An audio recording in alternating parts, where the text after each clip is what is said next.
သာသနာတော်နှစ်2552ခုနှစ်ကောဇာတက္ကရာ1380ပြည့်နှစ်ပဇာမုံလဆန်းရှိရဲ့ရန်ကုန်တိုင်းစမ်းချောင်းမြို့နယ်အောင်ချမ်းသာရပ်ကွက်သီရိမင်္ဂလာလမ်းကံပြင်ကျောင်းတိုက်ဓမ္မယုံတွင်ဆင်ကျင်းပပြုလုပ်အပ်သည့်ညာဥယျာဉ်ဓမ္မသဘင်အခမ်းအနားဝယ်ရန်ကုန်မြို့နယ်2ရပ်ကွက်ညီညွတ်ရေးလမ်းအမှတ်3ခါကြီးနေဥမောင်မောင်မြင့်ဒေါ်ဆန်းဆန်းထွေးသားမောင်ကျော်သာထက်သမီးမရင်ဝေလင်သားမောင်တန်းစင်ဆိုမိသားစုတို့ဤအမတဒါနဓမ္မဒါနအဖြစ်ဖြင့်ဟောကြားအပ်သောအတိတရားရှိသူတို့ဤစိတ်နေသဘောထားတရားဒေသနာတော်ဘုရားမြတ်စွာဤမဟာကရုဏာကုံအာယုပြုကာတိကျူးဖွဲ့ဆိုအပ်သောဝန္ဒနာပနာမအာတိတဂါထာကိုရွတ်ဆိုပူဇော်ခြင်းဖြင့်ဓမ္မသဘင်ကိုစတင်ကြရအောင်ယောကပဂောတိဟိပိယပမေယံကာလံကရွန်တောတိဒုက္ခရာနိခေရံကတောလောကဟိတယာနာထောနမောမဟာကာရုဏိကတတတ္တယောနာထောဝိနိယများစွာတတ္တဝါဤချမ်းသာစီးပွားလိုလားတောင်းတဂုံပေါင်းခါသဖြင့်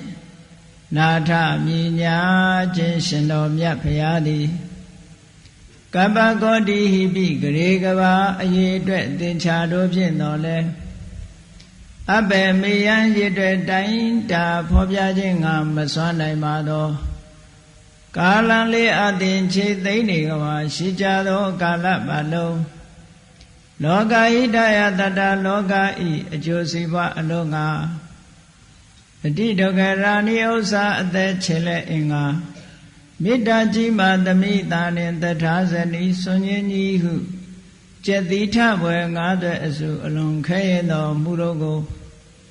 ကရွန်တော်ဖျားဖြစ်ရန်ဤတန်ကြုတ်ကိုအထုတ်တော်မူရသည်ဖြစ်၍ခေရန်လက်ချေမျက်လုံးအသက်ဆုံးရဲ့နှလုံးစိတ်ဝံကိုရောဤပင်မညင်းတို့ကတောဘဝတဏ္ဍချိန်ပများစွာရောက်တော်မူခဲ့ရရှာလေပြီမဟာကရုဏီကတတတ္တဝါများရင်ဝဲသားကဲ့သို့တနာချစ်ခင်မဟာကရုဏာရှင်ဖြစ်တော်မူသောဒါသနာဒါသဝိနည်းများစွာတတ္တဝါဤချမ်းသာစီးပွားလိုလားတောင်းတဂုံပေါင်းခါသဖြင့်နာထမြညာထိုရှင်တော်မြတ်ဗျာအားနမောယုတိပြောင်းပြောမှန်ကိုလျော်၍ကရောယုကျိုးရှိခိုးခြင်းသည်အထုဘဝတုစင်စစ်မသွေဖြစ်ပါစေတည်းသာဓုသာဓုသာဓုအတိတရားရှိသူတို့ဤစိတ်နေသဘောထားလောကမှာလူတွေပြောကြတယ်ဒီလူကတော့အတိတရားမရှိဘူးဒီလူကတော့အတိတရားရှိတယ်ဘာကိုရည်ညွှန်းပြောနေကြတာလဲအတိတရားဆိုတာဘယ်ရာကိုခေါ်တယ်လဲလို့ခြုံငုံသုံးသပ်ကြည့်ဖို့လိုတယ်အတိတရားရှိတဲ့ပုဂ္ဂိုလ်ရဲ့စိတ်နေသဘောထားလူတယောက်မှာအတိတရားမရှိခင်ကစိတ်နေသဘောထားကဘယ်ပုံရှိပြီးအတိတရားရှိပြီးတဲ့နောက်မှာစိတ်နေသဘောထားပြောင်းလဲလာမှုကဘယ်လိုလဲလို့ကိုဆန်းစစ်ပြီးတော့ကြည့်တင်တာပေါ့အတိတရားလို့ဆိုတာအမှန်ကန်စဉ်းစားနိုင်မှုအခြေခံအားဖြင့်ပြောရမယ်ဆိုရင်တော့လူမှုရေးရနဲ့ပတ်သက်တဲ့အတိတရားဆိုတာတစ်မျိုးအခြေခံအဆင့်အတိတရားတစ်မျိုးထို့တဲ့အဆင့်မြင့်သွားတဲ့အတိတရားကတစ်မျိုးလို့အတိတရားကိုအကျဉ်းပြင်းအားဖြင့်အဆင့်2မျိုး level 2မျိုးခွဲပြီးတော့ကြည့်လို့ရတာပေါ့မှန်ပါပါဗျာလူတွေဆိုတာအခြေခံအဆင့်ဆိုတာရှိကိုရှိရအခြေခံအဆင့်မှာအတိတရားမရှိဘဲနဲ့အဆင့်မြင့်မှာအတိတရားရှိတယ်ဆိုတာမဖြစ်နိုင်ဘူးเนาะမှန်ပါပါဗျာအခြေခံအဆင့်ပြည့်စုံပြီးသားပုဂ္ဂိုလ်များတာလဲအဆင့်မြင့်အတိတရားဆိုတာဖြစ်နိုင်တယ်အဲ့တော့အတိတရားလို့ဆိုသည့်နေရာမှာအမျိုးမျိုးရှိနိုင်တယ်လို့ဒီလိုမှတ်ရမယ်အတိတရားဆိုတာအခြေခံအားဖြင့်ပြောမယ်ဆိုလို့ရှိရင် လူတိုင်းမှာရှိတဲ့ရှိလိုက်တဲ့အခြေခံအတိတရားဆိုတာဘာလဲလို့ပြောမယ်ဆိုလို့ရှိရင်ကိုယ်ချင်းစာတရားပဲလောကမှာကိုယ်ချင်းစာတရားထားတတ်တဲ့ပုဂ္ဂိုလ်ဟာတစ်ဖက်သားရဲ့ခံစားချက်ကိုသိပြီးတော့မကောင်းတဲ့အလုပ်မလုပ်တဲ့သူတော်ကောင်းမျိုးဖြစ်တတ်တယ်မကောင်းတဲ့လူတွေလူဆိုးလူမိုက်တွေလူရန်ကားတွေအတိတရားမရှိတဲ့လူတွေဆိုတာကိုချင်းစာတရားမရှိတဲ့ပုဂ္ဂိုလ်တွေလို့ပြောရမယ်နော်မှန်လားပါဗျာကိုချင်းစာဆိုတာဘာကိုခေါ်တာတော့ဆိုကိုနဲ့နှိုင်းစာပြီးတော့ကြည့်တယ်အဲ့တော့ကိုနဲ့နှိုင်းစာကြည့်တယ်ဆိုတဲ့နေရာမှာဘယ်လိုအဆင့်မျိုးကိုပြောတာတော့ထပ်ပြီးတော့ခွဲလို့ရသေးတယ်ကိုနဲ့နှိုင်းစာရမယ်ဆိုလို့ရှိရင်ဥပမာမကောင်းတဲ့အလုပ်လောက်ကင်စားတော့တဲ့ပုဂ္ဂိုလ်တယောက်ကကိုယ်နဲ့နှိုင်းရမှာလားနော်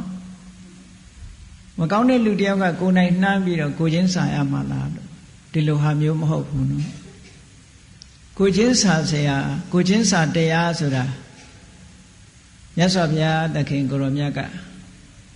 အတ္တုပနာယိကလို့ခေါ်တယ်အတ္တဥပနာယိက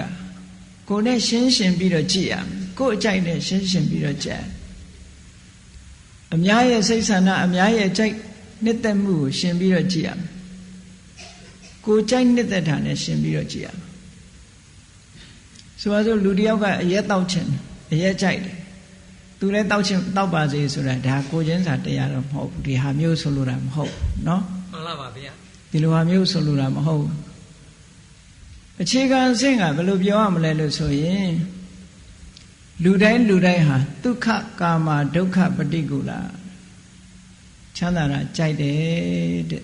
ဆင်းရဲတာမကြိုက်ဘူးဆင်းရဲမှုကိုယုံမုန်းတယ်ဘယ်သူပဲမေးလိုက်ပြီးတော့လူရှိသမျှကိုအကုန်စစ်တမ်းထုတ်ပြီးတော့မေးရင်ဒုက္ခကာမစိတ်ပုံမှန်ဖြစ်နေတဲ့ပုဂ္ဂိုလ်တွေလိုက်မေးမယ်ဆိုရင်ဒုက္ခကာမချမ်းသာခြင်းနဲ့ချမ်းသာတယ်ဆိုတာပတ်စံချမ်းသာတာကိုပြောတာမဟုတ်ဘူးနော်မှန်လားပါဗျာလူဆိုတာဘဝမှာအစဉ်ပြေလေးနေခြင်းတာချမ်းသာခြင်းနဲ့အေးစစ်စစ်နေခြင်းနဲ့အဲ့ဒီချမ်းသာမျိုးကိုပြောတာမှန်လားပါဗျာပတ်စံချမ်းသာတာကစိတ်ချမ်းသာတာမဟုတ်ဘူးတခြားစီနော်မှန်လားပါဗျာဒါကြောင့်မို့ဗမာစကားမှာသွားပြီးတော့ရောတတ်တယ်လူချမ်းသာနဲ့သွားပြောလို့ရှိရင်ပတ်စံရှိတဲ့လူကိုလူချမ်းသာလို့သွားတွက်တတ်တယ်အဲ့ဒါမျိုးကိုပြောတာမဟုတ်ဘူးမိမိအစဉ်တန်းလိုက်ဘဝမှာစိတ်ချမ်းသာကိုချမ်းသာနေတာဟုတ်ဒါစိတ်ချမ်းသာတယ်လို့ခေါ်တာပဲပစ္စံတွေဘလောက်များနေစိတ်ချမ်းသာကြမှာချမ်းသာတယ်လေငွေကြေးတွေကထောင်တောင်းသိန်းပေါင်းထောင်တောင်းရင်းနှီးထားတယ်အဲ့ဒီအလုပ်တစ်ခုမတော်တဆပျက်စီးသွားမှာကိုအမြဲတမ်းစိုးရိမ်နေရတယ်ဟောချမ်းသာတဲ့ငွေချမ်းသာတဲ့ပုဂ္ဂိုလ်ကထိုငွေတွေဆုံးရှုံးမှအမြဲကြောက်နေရတယ်မှန်လားပါဗျာအဲ့ဒါချမ်းသာမဟုတ်ဘူးပတ်စံချမ်းသာတာမဟုတ်ဘူးတကယ်စစ်ချမ်းသာတာကအဲ့ဒါမျိုးကိုပြောတာမဟုတ်ဘူးတဲ့မိသားစုဘဝမှာဗာနဲ့ပဲနေရစာဝတ်နေရေးလေးပြည့်စုံနဲ့မတောင်းမတမကြောက်မကြနဲ့အေးသက်သာချမ်းသာနေနိုင်ရတယ်ဆိုတာမျိုးကိုဆိုလိုတယ်တဲ့အဲ့တော့လူတိုင်းဟာချမ်းသာခြင်းကြခုနငွေရှာတဲ့ပုဂ္ဂိုလ်တွေကလည်းချမ်းသာခြင်းလို့ရှာတာကတော့ချမ်းသာခြင်းတယ်သို့တော့ချမ်းသာခြင်းလို့ရှာပေမဲ့လို့ချမ်းသာတယ်တွေ့သလားဆိုချမ်းသာတယ်မာတာတွေမဟုတ်ဘဲနဲ့ဆင်းရဲဒုက္ခတွေလည်းအများကြီးတွေ့ရတာပေါ့မှန်ပါဗျာဒါကြောင့်စိတ်ရေးချမ်းသာမှုဆိုတာတစ်ခုနဲ့တစ်ခုမတူဘုရားမြတ်စွာလက်ထက်တော်ခါကာလတုန်းကတာကဝင်တွေကအလှဲ့ကျခုခေတ်လို့ပြောမယ်ဆိုရင်တော့တပါတီစနစ်လူမျိုးတစ်မျိုးကအုပ်စိုးတာကို oligarchy system လို့ခေါ်တယ် monarchical system ဆိုတာဧကရာဇ်ဘုရင်တွေအုပ်စိုးတာဘုရင်တဦးတည်းကနေပြီးသားစဉ်မျိုးဆက်အုပ်စိုးသွားတာ monarchical system လို့ခေါ်တယ်ဘုရားလက်ထက်ကဗိမိတာရတို့ကောသလတို့အဲ့ဒီစနစ်နဲ့အုပ်စိုးတာသူတို့သားစဉ်မျိုးဆက်ဘုရင်အုပ်စိုးသွားဘုရားရဲ့အမျိုးဖြစ်တဲ့တာကီဝင်တွေတို့ဟိုဝေသာလီယပြည်ကလိတ်ဆွေတို့ဘုရားပြိဋိဘံဆိုင်ရာရက်ကမန္လာတိုင်းကမန္လာမင်းတွေတို့ဆိုတာတွေက oligarchy system လို့ခေါ်တယ်ခုခေတ်လို့ဆိုရင်တော့တပါတီအုပ်စိုးတယ်လို့ဒီလိုပြောနော်မှန်လားပါဗျာလူမျိုးတစ်မျိုးကနေပြီးတော့အပေါင်းအဖွဲ့လုပ်ပြီးတော့အုပ်စိုးတဲ့စနစ်ပေါ့ ခုခေတ်က Republican ဆိုတာတွေနဲ့ခတ်ဆင်ဆင်ပေါ့သို့တော့မဲနဲ့တင်မြောက်ထားတာမဟုတ်ဘူးသူတို့လူမျိုးအုပ်စုကနေပြီးတော့အပေါင်းအဖွဲ့လုပ်ပြီးတော့အလှည့်ကျခုခေတ်လို့ပြောမယ်ဆိုရင်အလှည့်ကျဥက္ကဋ္ဌပေါ့အလှည့်ကျသမတနဲ့သွားတာမျိုးအဲ့ဒီထဲမှာတာကွေမင်းတွေမှာအလှည့်ကျပြီးတော့ဥက္ကဋ္ဌလုပ်နေရတဲ့ဗတ္တိယဆိုတာသူ့ရဲ့တငယ်ချင်းအနုရုဒ္ဓကနေပြီးတော့အတင်းဆွဲပြီးတော့သင်္ကန်းဝတ်ရအောင်ပြောတော့နောက်ဆုံးကိုတငယ်ချင်းကိုခင်မင်နာနဲ့ဥက္ကဋ္ဌသမတယာတုကိုစွန့်ပြီးတော့သူပဲသင်္ကန်းဝတ်သွားတယ်တူတူသင်္ကန်းဝတ်လိုက်ကြတယ်အနုရုဒ္ဓတို့ဗတ္တိယတို့အာနန္ဒာတို့ဘဂုတို့ဒေဝတတ္တတို့ဆိုတအုပ်စုတွေသင်္ကန်းဝတ်လိုက်ကြတာအဲ့ထုံးအဲ့ဒီမဲ့ဗတ္တိယကလက်ရှိယာတုတစ်ခုကိုစွန့်လွတ်ပြီးတော့သူသင်္ကန်းဝတ်လိုက်တော့မြတ်စွာဘုရားတရားဓမ္မကျင့်လိုက်တဲ့အခါတရားအသိရှိသွားပြီးယဟန္တာဖြစ်သွားတဲ့အချိန်ကနေပြီးတော့သူတစ်ပါးတည်းနေတဲ့အခါမှာနှုတ်ကနေ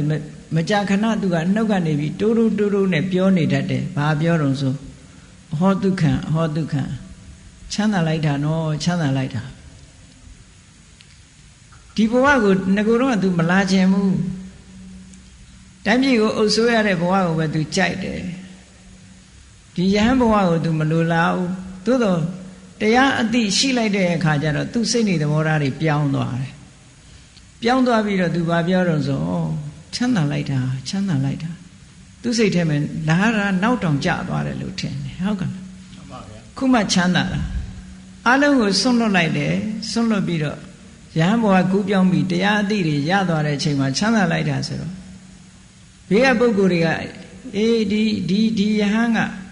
အမြဲတမ်းသူကချမ်းသာလိုက်တာချမ်းသာလိုက်တာပြောတာလူဘဝတုန်းကမင်းစည်းစိမ်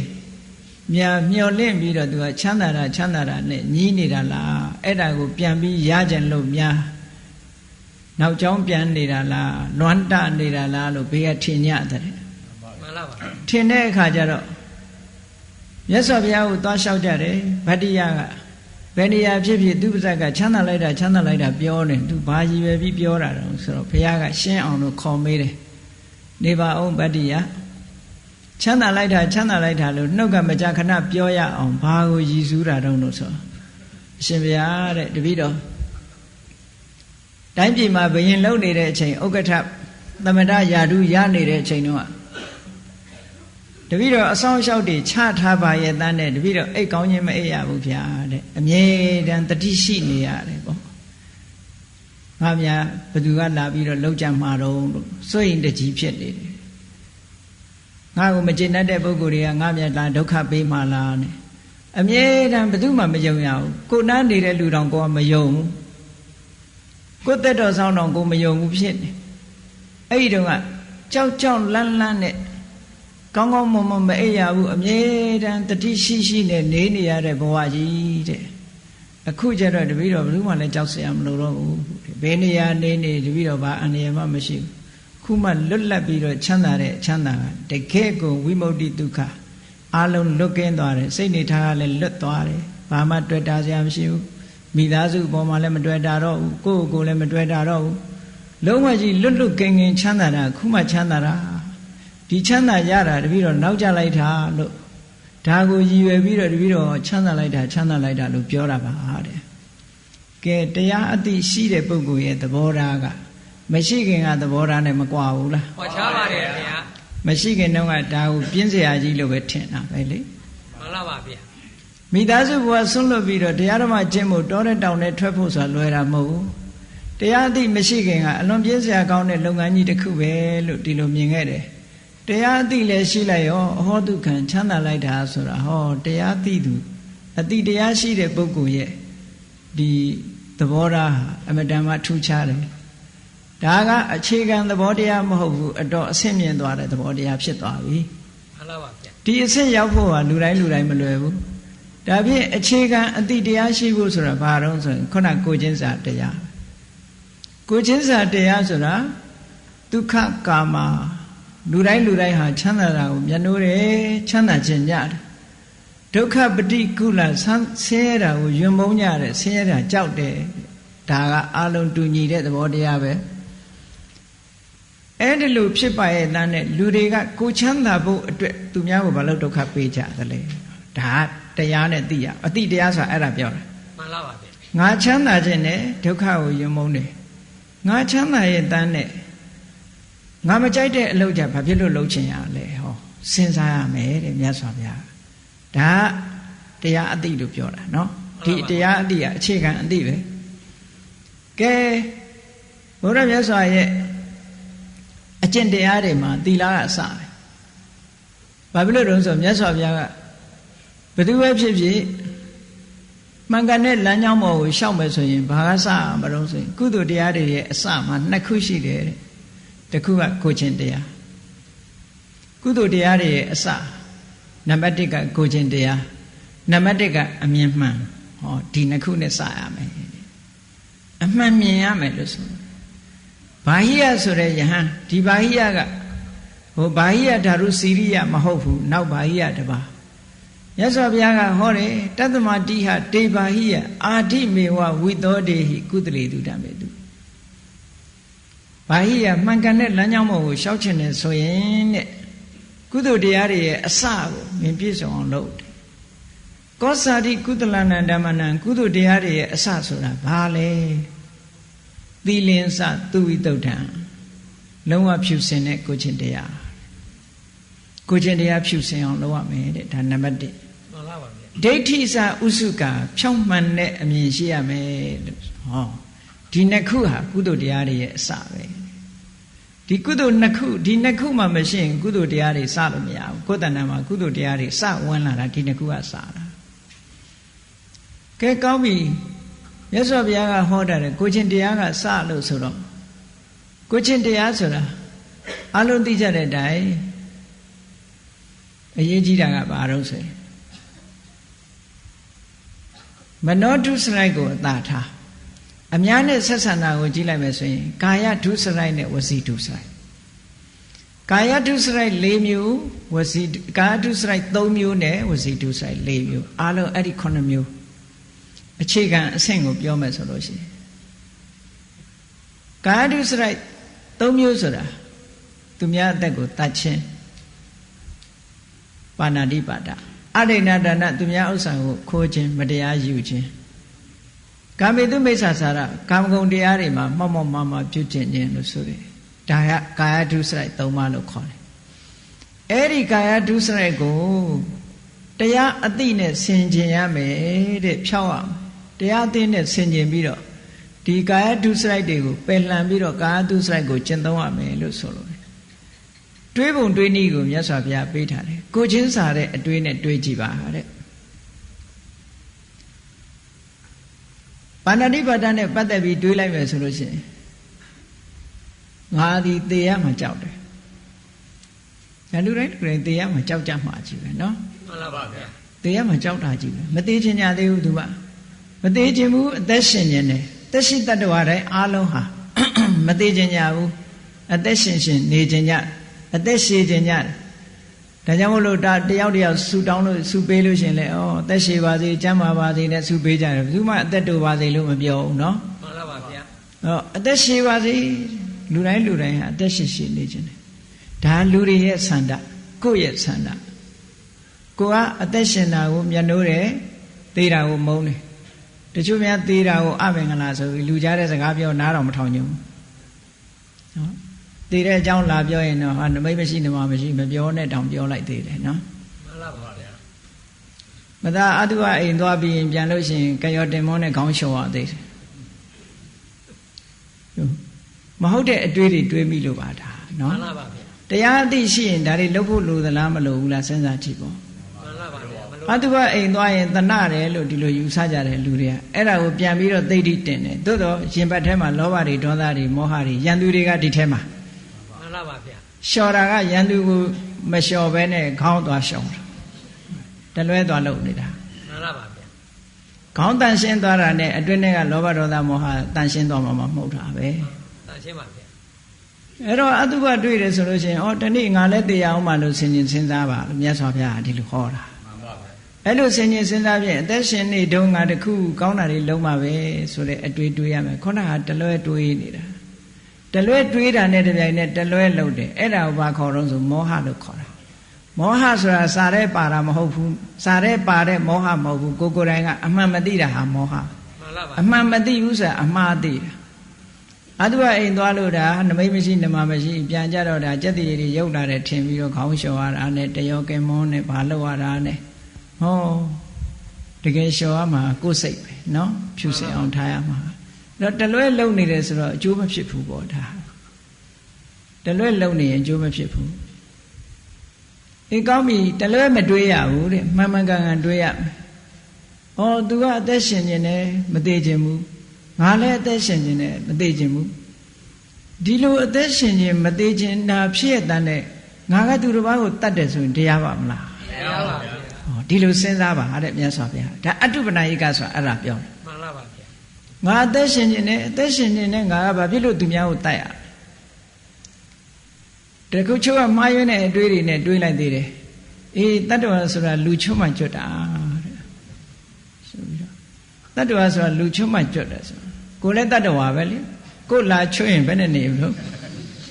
ခံနိုင်မှာမဟုတ်ဘူးလေကိုယ်ချွတ်ရင်မှန်လားပါဗျာသူများကြတော့ချွတ်ပေးခြင်းတယ်ဒီတတ္တဝါလေးကတတ်ခံလိုက်ရတယ်ဆိုသူကြောက်ကြောက်လန့်လန့်နဲ့စိတ်ဆင်းရဲပြီးတော့တည်သွားကြတာဆိုသူကောင်းသူကတိရောက်ဖို့ဖြစ်ပါမလားမရှိနိုင်ပါဗျာအနိကဆုံးအာသနကံကကြောက်လန့်ပြီးတော့စိုးရိမ်စိတ်တွေနဲ့စိတ်ဆိုးပြီးတော့ကိုယ်တတ်တဲ့လူပေါ်မှာမကြေမနက်ဖြစ်ပြီးတည်သွားတာကြီးပဲအသက်ခံရတဲ့လူတိုင်းမှန်လားပါဗျာနွားတွေတရိษံတွေလည်းပဲသူတို့မပြောတတ်လို့ကိုယ်လာတတ်တယ်ဆိုရင်ဘယ်သူခံကျင်မလဲမခံကျင်ဘူးမဟုတ်လားမှန်လားပါဗျာမပြောတတ်တာပဲရှိတယ်မခံကျင်တာချင်းတူတူပဲတရားမှာကြောက်ထားခြင်းကတော့တူတူပဲအဲ့ဒါကိုတတ်တယ်ဆိုလို့ရှိရင်ကြည့်ဩငါဒီတရားမှာကြောက်တယ်အသက်ရှင်နေတယ်ဒီတတ္တဝါလေးလည်းတရားမှာကြောက်မှာပဲအသက်ရှင်ခြင်းရှာမှာပဲငါမကြိုက်တဲ့အလုပ်ပဲဖြစ်လို့သူများကိုလုပ်ရမလဲဟောဒါတရားအတိလို့ခေါ်တယ်အတိတရားဆိုတာအဲ့ဒါဒါနကောင်းမှုတွေလုပ်ခွင့်ရတာတရားကျေးဇူးကုသိုလ်အကုသိုလ်သိမမိတ်မှုဖြစ်နေတယ်ဟုတ်လားကိုယ်အသားကြတော့ထိမှသိကြောက်တယ်အဲ့တော့အတိတရားဆိုတာအဲ့ဒါပြောတာမြတ်စွာဘုရားရဲ့ဟောတဲ့တရားကတရားဘူးတကယ်ကိုတရားဆိုတဲ့အတိုင်းအလွန်တရားတယ်ဟုတ်ကဲ့လားမှန်လားပါဗျာဒီတရားမလိုက်နာဘူးဆိုမတရားဘူးသေချာစဉ်းစားကြည့်မတရားဘူးဆိုတာကိုချင်းမစားလို့မတရားဘူးလို့ပြောလို့ရတယ်လေတရားဆိုတာကတကယ်ကိုမျှတတဲ့စိတ်မဟုတ်ဘူးငါတော့ရှင်ကျင်တယ်သူတော့သိရမယ်ဆိုမမျှတတဲ့စိတ်ထားကြီးပဲလို့ဒါမှန်ကန်တဲ့အတွေးလို့ခေါ်တယ်မှန်ကန်တဲ့အတွေးမပါဘဲနဲ့မှန်ကန်တဲ့နားလည်မှုဆိုမဖြစ်နိုင်ဘူးတဲ့ပြောမယ်ဆိုရင်ဒါတမ္မာဒိဋ္ဌတမ္မာသင်္ကပ္ပဆို right and right thought ပဲဒါဟုတ်ကဲ့လားမှန်ပါဗျာဒါကိုတရားအသိလို့ပြောတာမှန်ကန်တဲ့အသိနဲ့လုပ်ပြီးတော့မြတ်စွာဘုရားကပါဏာတိပတ္တနဲ့ပတ်သက်ပြီးတော့ဒီရှုထောင့်၃မျိုးက၃မျိုး၃ပလယ်ကနေပြီးတော့စင်ကြယ်အောင်လုပ်ရမယ်တဲ့ဘာလို့ဆိုရင်ကိုယ်တိုင်လည်းပါဏာတိပတ္တကရှောင်ရမယ်သူများကိုလည်းရှောင်ဖို့တိုက်တွန်းရမယ်ပါဏာတိပတ္တကရှောင်ခြင်းရဲ့ဂုဏ်ကျေးဇူးကိုလည်းပြောရမယ်တဲ့အဲ့ဒါကိုတိကောတိပရိသုဒ္ဓသုံးဘက်သုံးပလံကနေပြီးတော့ဒီပါဏာတိပတ္တကစင်ကြယ်တာကိုယ်တိုင်မလုပ်တဲ့အပြင်ကိုယ်တိုင်တော့မလုပ်ဘူးသူများကိုတော့မလိမ့်တပတ်ပြောတဲ့ပုဂ္ဂိုလ်ကရှိသေးတယ်လေကိုကတော့ငရဲကြီးမှကြောက်တော့မလုပ်ဘူးသူများကိုဟိုတင်းလို့ကြနေပြီဘုန်းကြီးတစ်ပါးလို့ပေါ့ဘုန်းကြီးတစ်ပါးမဘွေးတွေ့တယ်တဲ့တခါတယောက်ကလာတဲ့အခါကျတော့ဘုန်းကြီးကပြောတယ်မဘွေးဟေးဒီမွေကိုက်ရင်သေရတယ်နော်စိတ်ပြင်းတယ်တခါကနားမလဲဘူးအဒီမွေကိုက်ရင်သေရတယ်တခါမကဘူးနှစ်ခါသုံးခါထပြောဘုန်းကြီးကသူကိုယ်တိုင်တော့အဲ့ဒီမွေမရိုက်ဘူးဟုတ်ကဲ့လားမှန်လားပါဗျာဒါပေမဲ့သူစိတ်ထဲကရိုက်စေခြင်းဒီကောင်ကိုက်ရင်ဒီကောင်ဒုက္ခပေးလိုက်မယ်ကိုက်ရင်သေရတယ်အစိတ်ပြင်းတယ်ဆိုဟိုတခါတယောက်ကသဘောပေါက်တဲ့တခါတယောက်ကဒုတ်ဆွဲပြီးဘုံဘုံနဲ့ရိုက်တော့မှအေးအဲ့လိုမှပေါ့လို့ပြောတယ်အဲ့ဒါဒီလှုပ်ထာကိုချီးမွမ်းတာပဲဘာမှမထူးဟုတ်ကဲ့လားမှန်ပါဗျာဟောဒါကြောင့်မို့လို့မြတ်စွာဘုရားကဒုစရိုက်နဲ့ပတ်သက်လာလို့ရှိရင်ဒုစရိုက်10ပါးကို၄မျိုးနဲ့မြောက်တယ်ကိုယ်တိုင်လည်းမလုပ်ရဘူးချီးလည်းမချီးမွမ်းရဘူးသူများကိုလည်းမတိုက်တွန်းရဘူးစိတ်သဘောလည်းမတူရဘူးတဲ့ကိုယ်တိုင်တိုက်တွန်းချီးမွမ်းစိတ်တူဟော ဒုစရိုက်10ပါးကိုဒီ၄ခုနဲ့မြောက်လိုက်ရင်ဒုစရိုက်40လို့ပြောတယ်တူတူပဲမထူးတချို့ကဝီနီးရှောင်ပြီးတော့အဲ့ဒီမှာကိုယ်တိုင်တော့မလုပ်ဘူးကိုယ်တိုင်တိုက်တွန်းဟုတ်လားကိုယ်တိုင်လှုပ်တာရဲ့တိုက်တွန်းတာရဲ့ချီးမွမ်းတာရဲ့စိတ်တူတာခုနအလိုတူလိုပါပဲလေဘာမှမထူးမှန်လားပါဗျာဒီလိုမှပေါ့ဆိုတာအလိုတူအလိုပါဖြစ်သွားပြီဆိုတော့ကြည့်လေမြတ်စွာဘုရားကဒီတုတ်တံမှာတော့ခုနကရှုထောင့်၃မျိုးကနေကင်းစင်အောင်လုပ်ရမယ်၃ဘက်၃တန်ကနေကင်းစင်အောင်လုပ်ရမယ်ကိုယ်တိုင်လည်းဒီအတွေးနဲ့ပါဏာတိပါဒရှောင်ရမယ်သူများကိုလည်းရှောင်ဖို့တိုက်တွန်းရမယ်ချီးမွမ်းရမယ်စိတ်တူတာတခုပဲမပါတယ်ချီးမွမ်းပေးရမယ်ချီးမွမ်းရင်စိတ်တူတာလည်းပါသွားပြီပေါ့ဟုတ်ကဲ့လားမှန်ပါပါ၃မျိုးတဲ့ထို့တူပဲဉာဏ်နဲ့ဒုစရိုက်တွေလည်းဒီလိုစဉ်းစားရမယ်အဋိဏဒါနကိုယ်ပစ္စည်းကိုမပေးဘဲနဲ့တစုံတစ်ယောက်ကလိန်ယူမယ်ညာယူမယ်လှည့်စားယူမယ်ဘယ်နည်းနဲ့ပဲယူခိုးမှတိုက်မှမဟုတ်ဘူးကိုယ်ပစ္စည်းကိုတနည်းနည်းနဲ့လိန်ညာယူသွားမယ်ဆိုရင်အယူမခံနိုင်ဘူးဒါကိုမကြိုက်ဘူးကိုကတော့မကြိုက်ဘူးသို့တော့သူများပစ္စည်းကိုအဲ့ဒီလိုလိန်ညာယူတတ်တာမျိုးကရှိတတ်သေးတယ်လေဆိုပါစို့အစ်စ်ကိုအတုလို့ပြောပြီးတော့လုပ်ရင်ဒါလိန်ညာယူတာပဲမထူးဘူးလေမှန်ပါပါဗျာပစ္စည်းတစ်ခုဒါအစ်စ်ပါဆိုပြီးတော့အတုကြီးပေးတယ်ခုခေတ်သားပေါ်တဲ့ကြောက်စရာကောင်းတာဆေးဝါးအတုတွေတို့ဆေးဝါးအတုတွေကိုအစ်စ်ပါဆိုရမသိတဲ့လူတွေကိုရောင်းချနေတာတို့အဲ့ဒီလိုဟာမျိုးကအလွန်လွန်ကြောက်စရာကောင်းတယ်တစ်ဖက်သားကိုလည်းထိခိုက်မှုဖြစ်စေတယ်တခြားပစ္စည်းတုတာတဲ့ဆေးဝါးပစ္စည်းတုတာကအသက်အန္တရာယ်ကိုသွားပေးနိုင်တယ်ပေါ့မကောင်းတာကြတော့မှန်ပါပါဗျာအဲ့တော့တစ်ဖက်သားကိုအကျိုးမဲ့ဖြစ်စေတတ်တဲ့အရာတွေဟောအဋိဏဒါနကိုပစ္စည်းကိုတရားကလိမ့်ယူသွားမယ်ကိုမပေးတဲ့ပစ္စည်းကိုယူသွားမယ်ဆိုရင်ကိုမကြိုက်ဘူးငါမကြိုက်တဲ့အရာကိုဘာဖြစ်လို့သူများကိုလောက်ရမှာလဲကိုယ့်ကိုစဉ်းစားငါပစ္စည်းညာယူသွားရင်ငါမကြိုက်ဘူးငါမကြိုက်တဲ့အရာဘာလို့သူများလောက်ရမှာလဲလို့ဆိုအဋိဏဒါနကရှောင်ပါတဲ့ဒီအတွေးနဲ့ဒါတရားအတိလို့ခေါ်တယ်ဒါအခြေခံစဉ်ဒီအတိလေးရရှိကိုရှိရမယ်နော်မှန်ပါပါဗျာဒါလူကြီးမှမဟုတ်ဘူးလူငယ်လည်းဒီအတိရှိရမယ်လူကြီးလည်းအတိရှိရမယ်လူလက်လည်းဒီအတိရှိရမယ်ဒါအဲ့ဒါလို့လုပ်ပြီးတော့အဋိဏဒါနကကိုယ်တိုင်လည်းရှောင်တယ်သူများကိုလည်းတိုက်တွန်းတယ်ရှောင်တဲ့ကျိုးကျေးဇူးကိုလည်းချီးမွမ်းပြောဆိုတယ်ချီးမွမ်းတယ်ဒီလိုလာရမယ်ကာမေတုမိစ္ဆာစာရဆိုတာနဲ့ပတ်သက်လာရင်လည်းဒီလိုပဲကိုမိသားစုထဲမှာလာပြီးတော့ကာမဂုဏ်ကိစ္စဖောက်ပြန်မယ်ဆိုလို့ရှိရင်ကိုကြိုက်မှာမဟုတ်ဘူးမှမကြိုက်အဲ့တော့ကိုမကြိုက်တဲ့ကိစ္စကိုသူများသွားပြီးတော့ကိုမကြိုက်တာကိုသူများကြတော့လုပ်တယ်ဆိုတော့ဒါမတရားဘူးပေါ့နော်အဲ့ဒီမတရားဘူးဆိုတဲ့အတိလေးကိုတရားရမယ်ဆိုတဲ့အတိလေးကိုသိတာဒါတရားအတိပဲနော်အတိတရားပဲဩငါမကြိုက်တဲ့အလုပ်ကိုဘာဖြစ်လို့သူများလုပ်ရမှာလဲငါမကြိုက်ဘူးငါမကြိုက်ရင်သူများလည်းမကြိုက်ဘူးသူများမကြိုက်တဲ့အလုပ်ကိုငါဘာလို့လုပ်ရမှာလဲလို့စဉ်းစားပြီးတော့ကာမေတုမိစ္ဆာစာရကကိုယ်တိုင်လည်းရှောင်တယ်သူများကိုလည်းမလုပ်ကြနဲ့ဟေးတိုက်တွန်းတယ်နော်မလုပ်တဲ့လူကိုချီးမွမ်းတယ်ဒီလူကလူတော်ပဲလူကောင်းပဲနဲ့ဆိုချီးမွမ်းတယ်ဟောသုံးဖလှယ်ကနေပြီးတော့ကြည့်လိုက်တော့ကာမေတုမိစ္ဆာစာရနဲ့ပတ်သက်လာရင်သူကလုံးဝစင်ကြယ်သွားတယ်ပြည့်စုံသွားတယ်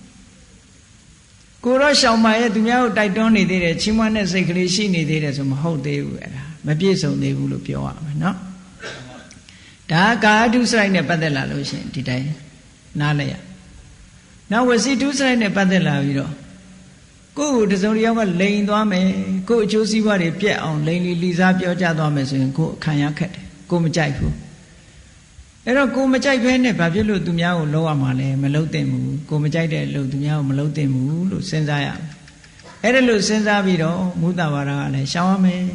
လိန်လီလှည့်စားပြီးသူများအကျိုးတရားပြက်ပြားသွားအောင်မလုပ်သင့်ဘူးကိုယ်တိုင်လည်းမလုပ်ဘူးသူများကိုလည်းမလုပ်ဖို့တိုက်တွန်းတယ်မလုပ်တဲ့ပုဂ္ဂိုလ်ကိုလည်းလူတော်လူကောင်းအဖြစ်ချီးမွမ်းတယ်ဟောရှုထောင့်၃မျိုးကနေပြီးတော့စင်ကြယ်အောင်ကျင့်သုံးတယ်နောက်တစ်ခုကဘာတော့ဆိုလို့ရှိရင်ပိတုဏဝါစာဆိုတာတယောက်နဲ့တယောက်မတက်အောင်ဝင်ပြီးတော့တတ်ရှိုတယ်ခုံတိုက်တယ်လို့ခေါ်တယ်မှန်ပါပါလူတယောက်နဲ့တယောက်အစဉ်ပြေးနေလို့ရှိရင်သွားပြီးတော့လေတံလေးသွားထိုးတယ်တယောက်နဲ့တယောက်မတက်အောင်လုပ်တယ် ဓမ္မပဒထဲမှာဝတ္ထုလေးတစ်ပုဒ်ရှိတယ်မထေရကြီးနှစ်ပါးတဲ့အသက်ကတစ်ပါးနဲ့တစ်ပါးမတိမ်မရေရွယ်တူပဲဆိုပါစို့တစ်ပါးကနည်းနည်းငယ်တယ်တစ်ပါးအကြီးသူတို့နှစ်ပါးဟာတကယ်လို့ကိုညီကိုလိုပဲခင်ကြတယ်ညီကိုလိုခင်တယ်အမြဲတမ်းဒီနှစ်ပါးဟာတူတူတွဲပြီးတော့သိရင်းနေတယ်အငယ်ပုဂ္ဂိုလ်ကကြီးတဲ့ပုဂ္ဂိုလ်သိလေးစားကြီးတဲ့ပုဂ္ဂိုလ်ကလည်းပဲကိုငယ်တဲ့ပုဂ္ဂိုလ်ကိုလေးစားတယ်နှစ်ပါးတစ်ပါးနဲ့တစ်ပါးအပြန်အလှန်ဒီလိုလေးစားပြီးစိတ်သဘောထားအလွန်ကောင်းကြတယ်တောအကြောင်းတစ်ခုမှသတင်းသုံးနေတယ်အဲ့တောအကြောင်းမှာဓမ္မဂတိကဘုန်းကြီးတစ်ပါးရောက်လာတယ်အဲ့ရောက်လာတဲ့ဘုန်းကြီးကဒီကိုရောကြီးနှစ်ပါးကြောင်းရောက်လာတော့ဆရာတော်ကြီးတွေကလည်းတရားနာကြနော်ဓမ္မဂတိကဆိုတော့တရားဟောတတ်တယ်ပေါ့တရားဟောတော့သူတို့ဓမ္မဂတိကတရားဟောတတ်တော့သူတို့ကဓမ္မဂတိကကိုကြီးညိုကြတယ်မြတ်နိုးကြတယ်ငါရှင်တို့နဲ့တူတူနေပါတရားဟောဆရာရှိသူဟောခိုင်းတရားနာတရားမြတ်နိုးတာဒါပေမဲ့အဲ့ဒီဓမ္မတိကစိတ်ကောင်းမရှိဘူးပေါ့တရားအသိမရှိဘူးသူများသာဟောတာကိုယ်မှတရားအသိမရှိဘူးမရှိသည့်အတွက်ကြောင့်ဓမ္မတိကကိုဒကာဒကမတွေကကြီးညိုလာတော့အဲ့ဓမ္မတိကဘာဖြစ်လာတော့ဆိုဒီကိုရောကြီးနှစ်ပါးမောင်းထုတ်ပြီးတော့ဒီเจ้าအပိုင်စည်းမယ်ဆိုတဲ့စိတ်ဓာတ်ဝင်လာတယ်ဒါလွန်ခဲ့တဲ့နှစ်ပေါင်း2500ကနော်အခုမဟုတ်ဘူးမှန်လားပါဗျာအဲ့တော့လူရှိနေရင်ဘယ်ခါမှဆိုဒါမျိုးရှိမှာပဲနော်ခုခေတ်မှရှိတယ်လို့မထင်နဲ့လူရှိနေလူရဲ့စိတ်ဓာတ်ကိုကြောက်စရာကောင်းတာပြောပါတယ်မှန်လားပါဗျာဟိုခေတ်က2500လူတွေလည်းဒီတိုင်းပဲခုခေတ်လူတွေလည်းဒါဒီတိုင်းပဲရှိတဲ့လူကရှိနာပဲနော်မှန်လားပါဗျာအဲ့တော့မကောင်းတာတွေရှိတယ်လို့ကောင်းတာတွေကလည်းဟိုတုန်းကရှိတယ်လို့ခုလည်းရှိနေမှာပဲလို့ပြောရမှာပေါ့ကောင်းတဲ့ဘက်ကပြောမှဆိုရင်နော်အဲ့ဒီဓမ္မတိကဘာလို့တုံဆိုတော့ဒီကိုရောကြီးနှစ်ပါးသူမတက်အောင်လုံးမှဒီเจ้าသူရမှာကိုဒီကိုရောကြီးနှစ်ပါးညီညွတ်နေမဖြစ်ဘူးမဖြစ်တဲ့အခါကျတော့တရက်ကြတော့တပားစီသတင်းသုံးနေတဲ့နာကိုသွားတယ်ထင်းအောင်မြင်အောင်လှုပ်တာပေါ့ဂုံးတိုက်တယ်ဆိုတာပါဇက်နဲ့ပြောမှမဟုတ်သူကမထေရကြီးစီ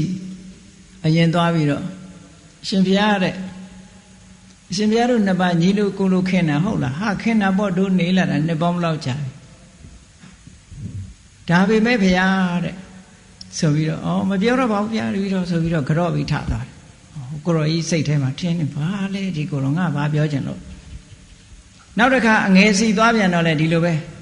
ရှင်ဘုရားနောင်တော်ကြီးတော်ရှင်ဘုရားကြီးညိုတယ်ကြီးညိုတယ်ရှင်ဘုရားကကြီးညိုတာမပြောတော့ပါဘူးရှင်ဘုရားတို့တော်ကြတော့ဆိုဒီတိုင်းထသွားတော့ကိုရောကြီးနှစ်ပါးသိချင်လားနောက်တဲ့ကျတော့အတင်းကြပ်မေးတာအတင်းကြပ်မေးတဲ့အခါကျတော့ရှင်ဘုရားကိုဘလို့ပြောတယ်ဟိုကဘလို့ပြောတယ်ရှေ့သာရှင်ဘုရားနဲ့ဟန်လုတ်ပေါင်းနေတာကွယ်ရကြတော့ပြောတယ်ဆိုကိုရောကြီးနှစ်ပါးစိတ်ဝမ်းကွဲသွားကြတယ်နော်စိတ်ဝမ်းကွဲသွားပြီးတော့တပားနဲ့တပားမျက်နှာချင်းမဆိုင်တော့ဘူးတပားကအရှိပေါက်ကနေထွက်ပြီးအရှိလျှောက်သွားတယ်တပားကအနောက်ပေါက်ကနေထွက်ပြီးအနောက်လျှောက်သွားကြောချင်းပေးပြီးတော့ထွက်သွားလိုက်ကြတာကိုရောကြီးတွေနှစ်ပေါင်းအတော်ကြာမှဒီကိုရောကြီးနှစ်ပါးပြန်တွေ့တဲ့အခါဒီကိုရောရဲ့လိမ်လည်လှည့်စားမှုကိုသွားတွေ့ရတယ်မှန်လားပါဗျာဂုံးတိုက်တာဆိုတာအဲ့လိုတဦးနဲ့တဦးညီညွတ်နေလို့ရှိရင်ဂျားထဲမှာဝင်ပြီးထင်းအောင်မြင်အောင်လုပ်ပြီးတယောက်နဲ့တယောက်မတက်အောင်လုပ်လိုက်တာတဲ့အဲ့ဒါကိုပိသုဏဝါစာလို့ခေါ်တယ်အဲ့ဒီပိသုဏဝါစာဟာကိုယ့်ကိုအလုတ်ခံရမယ်ဆိုလို့ရှိရင်ကိုမကြိုက်ဘူးတဲ့ကိုမကြိုက်တာကိုသူများကိုလုပ်ရင်သူများလည်းကြိုက်မှာမဟုတ်ဘူးဆိုပြီးပိသုဏဝါစာကရှောင်ပါတဲ့ကိုယ်တိုင်လည်းရှောင်ပါသူများကိုလည်းတိုက်တွန်းပေးပါပိသုဏဝါစာကရှောင်တဲ့ပုဂ္ဂိုလ်ကိုလည်းပဲချီးမွမ်းစကားပြောကြပါတယ်ဟောသုံးထို့တူပဲဖုဒ္ဓဝါစာဆိုတာဉာဏ်နဲ့စကားကိုပြောတာလူဆိုတာကိုယ့်ကိုယ်တယောက်နဲ့တယောက်မာဆာပြောတာတောင်မှကြိုက်တာမှမဟုတ်ဖ ೇನೆ စကားတန်မာတယ်ဆိုရင်ကိုမကြိုက်ဘူးလေလူဆဲတာရေးတာအသာထားအောင်လေတံမာနဲ့ပြောလိုက်ရင်ကိုမခံနိုင်တဲ့လူတွေအများကြီးပဲအဲ့တော့ကိုကကိုယ့်ကိုအဲ့လိုမာပြောရင်ကိုမကြိုက်ဘူးဆဲရင်ကိုမကြိုက်ဘူးဒါပေမဲ့ကိုကြတော့စိတ်ဆိုးလာတဲ့အခါကျတော့မာလည်းပြောတာပဲဆဲတာပဲကိုပြောတဲ့အခါကျအရသာရှိတယ်လို့ဖြစ်နေနော်အဲ့တော့အဲ့ဒီကိစ္စကိုလည်းပဲခုနလိုငါမကြိုက်တဲ့အလုပ်ဘာဖြစ်လို့သူများကိုပြောရမှာလဲငါမကြိုက်ရင်သူလည်းမကြိုက်ဘူးဆိုပြီးတော့ရှောင်ပါတဲ့ကိုယ်တိုင်လည်းရှောင်ပါသူများကိုလည်းရှောင်ဖို့တိုက်တွန်းပေးရှောင်တဲ့ပုဂ္ဂိုလ်ကိုလည်းချီးမွမ်းပါတန်ဖတ်ပလာပဆိုတာအကျိုးမဲ့စကားတွေပြောပြီးတော့အချိန်ဖြုံးတာကိုယ်စီလာပြီးတော့အကျိုးမဲ့စကားတွေပြောပြီးအချိန်ဖြုံးနေမယ်ဆိုရင်အလုပ်ပြက်အကင်ပြက်ဘာမှအကျိုးမရှိဘူး အဲ့ဒီအကျိုးမရှိတဲ့စကားတွေနဲ့ငါ့ကိုလာအချိန်ဖြုံးအောင်လုပ်နေငါမကြိုက်ဘူးငါမကြိုက်တယ်လို့ तू လည်းမကြိုက်ဘူး तू များစီကိုဟုတ်လားလှည့်ပြီးတဲ့အခါကျတော့တယောက်နဲ့တယောက်ဟိုလူအတင်းပြောဒီလူအတင်းပြောမျိုးဖြစ်တာမျိုးတွေဒါတွေကမကောင်းတဲ့အကျင့်တွေပဲလို့ဒီလိုနှလုံးသွင်းရလူကတယောက်နဲ့တယောက်ဆုံမိလာလို့ရှိရင်ကြည့်လေလူတစ်ယောက်ဆုံမိလာလို့ရှိရင်ဘာစတော့ဆိုကြားပြီးပြီလားဆိုတာလာတယ်နော်ကြားပြီးပြီလားစတာဟိုကလည်းသိကျင်လာတယ်ဘာဟာတော့ဆိုပြောပြီးသူများအတင်းနေဖြစ်နေစအဲဒီထက်ကနေတယောက်ကနေပြီးတော့ဘယ်သူကပြင်တော်လိုက်တာရထဲမှာတော်လိုက်တာလို့ပြောလိုက်လို့ရှင်ဩရှင်ကမသိလို့ကိုကမသိလို့ဆိုတာလေးနဲ့လာပြန်ရောအဲ့ကြတော့တော်ပါတယ်ဒါပေမဲ့ဆိုဟောပြောတော့မယ်အဲ့ကြရင်အပြစ်တယောက်ကချီးမွမ်းရင်လည်းတယောက်ကကဲ့ရဲ့ဖို့ကြိုးစားတယ်ဒါလူတွေရဲ့သဘာဝကိုပြောပြတာနော်မှန်လားပါဗျာအဲ့ဒီတမ္ပပလာကနေစပြီးတော့နှုတ်နဲ့ပတ်သက်လာလို့ရှိရင်လူတွေကအဲ့ဒါလိုပြောလို့ရှိတယ်တဲ့ဘယ်လောက်ထိအောင်ပြောကြတော့ဆိုလို့ရှိရင်နှစ်ယောက်စုံပြီးတဲ့အခါကျတော့စကားပြောကြဟိုလူအတင်းပြောဒီလူအတင်းပြောပြီးတော့အဲ့ဒီလူကထသွားတဲ့အခါကျသူတယောက်တည်းကြံတဲ့အခါကျတော့မင်းငေါလိုက်သေးတယ်နင်းလည်းတူတူပါပဲလို့ပြောတယ်သူပဲကြံတော့တာပြောမခံနော်အဲ့တော့ဒီတန်ဖတ်ပလာပတွေကိုလည်းပဲငါမကြိုက်ဘူးငါမကြိုက်ရင်သူလည်းကြိုက်မှာမဟုတ်ဘူးကိုမကြိုက်တာမလုံးနဲ့လို့ဆိုပြီးတော့ဟောဒီဝစီဒုစရိုက်ကလည်းပဲကိုယ်တိုင်းရှောင်တယ်သူများကိုလည်းရှောင်ဖို့တိုက်တွန်းတယ်ရှောင်တဲ့ပုဂ္ဂိုလ်လည်းချီးမွမ်းတယ်ဆိုဟောသုံးဘက်သုံးပလံကသုံးဘက်သုံးပလံကနေပြီးတော့ကြည့်တမ္ပပလာပကိုရှောင်လိုက်တယ်ဆိုဝစီဒုစရိုက်တွေဟာလုံးဝဖြူစင်တန်ရှင်းသွားတဲ့ဝစီဒုစရိုက်အဖြစ်ရောက်သွားတယ်ဒါအခြေခံအတိတရားလို့ခေါ်ပါတယ်အဲ့ဒီအခြေခံအတိတရားတွေရှိထားတဲ့ပုဂ္ဂိုလ်ရဲ့သဘောထားဟာဘယ်လောက်ကောင်းတော့ကြည့်အမတန်တရားတဲ့အတိတွေကိုသူသိထားတဲ့အတွက်ကြောင့်သူများတဲ့မတတ်ဘူးသူများဥစ္စာမခိုးဘူးသူတော်သားများမပြစ်မှားဘူးသူများကိုလိမ်လည်ပြီးတော့သူများအကျိုးပြက်အောင်မလုပ်ဘူးဂုံမတိုက်ဘူးဆဲရည်ခြင်းကြမ်းတမ်းတဲ့စကားကိုပြောခြင်းမလုပ်ဘူးအကျိုးမဲ့တဲ့သူများအချိန်တွေကိုပြုံးအောင်မလုပ်ဘူးဆိုတဲ့ဟောအများနဲ့ဆက်ဆံတဲ့အခါမှာ तू ကလုံးဝပြည့်စုံစင်ကြယ်တာဒါကိုချင်းတရားဘက်ကဒါပြည့်စုံတယ်အခြေခံအဆင့်အတိတရားလို့ခေါ်တယ်နော်မှန်ပါပါဗျာအဲ့ဒီအခြေခံအဆင့်ကိုမေ့ထားလို့မရဘူး